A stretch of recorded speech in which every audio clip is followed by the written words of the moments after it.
भजन सुनने और गाने का फल नाम जप स्वरूप ही होता है? मैं नाम जप बहुत देर तक तो नहीं कर पाती, पर भजन या कथा सुनने में बहुत रुचि है। हाँ ठीक है, लेकिन जो नाम जप करेगा वो बहुत जोर की बात होगी, क्योंकि नाम जप आप कर रहे हैं। देखो, मन जब नाम जप में नहीं रुकेगा, टेप चला दो तो झूमने लगेगा, लेकिन नाम जप में नहीं झूमेगा, कि उसमें भागेगा, उसमें पर नाम जप से मन मरता है। जैसे हम रामायण देख रहे हैं, महाभारत देख रहे हैं, या कोई भजन या कोई ध्वनि कीर्तन, इसमें में कोई समस्या नहीं, मन राजी रहेगा। लेकिन सब बंद करके माला उठा लो, अब परेशान शुरू कर दे। मतलब आंतरिक सुधार के लिए नाम जप अत्यंत आवश्यक है। थोड़ी देर नाम कीर्तन कर लो, थोड़ी देर सुन लो, लेकिन अधिक समय नाम जप में लगाओ। नाम जप अंदर के मल का नाश करके और भगवत प्राप्ति कराता है, इसलिए नाम जप पर ज्यादा प्रीति करो, अंदर ही अंदर नाम जप। अब जैसे रसोई सेवा में अब लगा दिया कथा सुन रहे हैं, हम सोनी लगा रहे हैं, पोछा लगा रहे हैं, घर के काम कर रहे हैं, तो नाम उस समय चला लो नाम। लेकिन जब हम शांत बैठे हैं तो फिर माला ले लो, फिर माला या काउंटर से चुपचाप ध्यान पूर्वक नाम जप करो। शेफाली जी गुजरात से।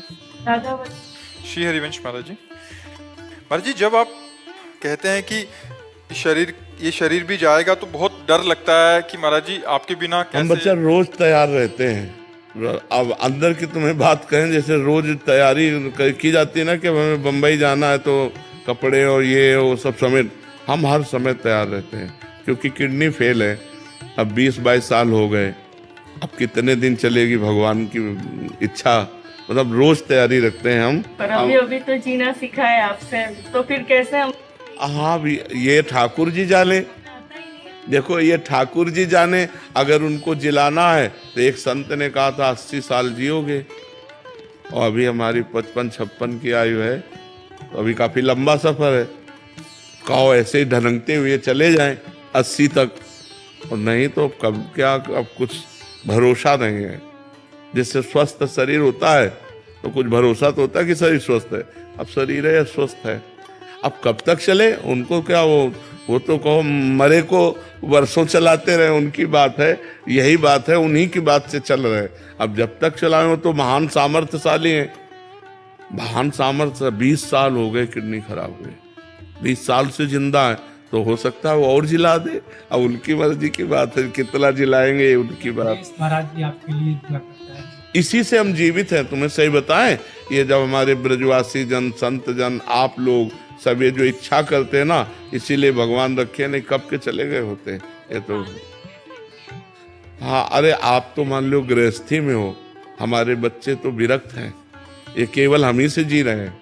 अपने माता पिता भाई बंधु सबको छोड़कर केवल हम ही से जी रहे हैं। इनसे पूछो कि कल अगर हम एक दिन ना आवे ना तो सब उदास हो जाते हो। एक बार चाहे दर्शन दे जाओ, पर एक बार दर्शन दे जाओ, नहीं हम जिएंगे कैसे। तो कल सोचो इनकी क्या दशा होगी। जो बच्चे एक दिन ना आने पर कि एक बार चाहे आ जाओ पर हम देख लें, तो उनको सोचो अगर हमारा शरीर ना रहा तो कैसे जिएंगे। पर जीना पड़ेगा। अयोध्या को राम के बिना जीना पड़ा, 14 वर्ष का वनवास था भगवान का, तो अवधि में जीना पड़ा। पर वहां तो अवधि थी कि लौट आएंगे, तो यहाँ लौट आने वाली अवधि नहीं है कि यहाँ तो जो गया सो गया। वो दूसरा शरीर भले धारण कर ले, ये रूप नहीं मिलेगा, ये रूप तो नष्ट हो जाएगा। अब यही भगवान का खेल, इसीलिए भजन कर लो, डट के भजन कर लो। हर समय बस हमारे यही रहता है, डट के भजन कर लो, नहीं तो शरीर कब पूरा हो जाए क्या पता। व्यवहार में लग के थोड़ी शरीर पूरा करना है, भगवान में लग के पूरा करना है। वो बड़े धोखे में लोग हैं जो खान पान भोग विलास में भगवान को भूले हुए हैं। समय नष्ट हो रहा है। राधा राधा राधा, एक एक सेकेंड